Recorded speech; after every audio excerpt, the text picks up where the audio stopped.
બજાણાના અખિયાણા ગામની સીમમાંથી ગેરકાયદેસર મજરલોડ બંદૂક સાથે એક ઇસમને ઝડપી પાડતી એલસીબી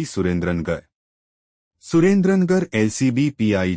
જે Jadeja PSI J Y Pathan parole furlough સ્ક્વોડના પીએસઆઈ આર.એચ. ઝાલા સહિત સ્ટાફની સંયુક્ત ટીમ સુરેન્દ્રનગર પાટડીના બજાણા પોલીસ સ્ટેશન વિસ્તારમાં પેટ્રોલિંગમાં હતા તે દરમિયાન તેઓને ખાનગી રાહે બાતમી મળેલ કે સાજિદ ખાન અહેમદ ખાન મલેક ગામ પીપળીતા પાટડીવાળો પીપળી ગામથી અખિયાણા ગામની મહેરોટ નામની સીમમાંથી ચાલીને આવે છે અને તેની પાસે ગેરકાયદેસર પાસ પરમિટ વગર એક દેશી હાથ બનાવટની બંદૂક છે જે બાતમી આધારે રેડ કરી આરોપી સાજિદ ખાનને એક દેશી હાથ બનાવટની સિંગલ બેરલ મજરલોડ બંદૂક સાથે પકડી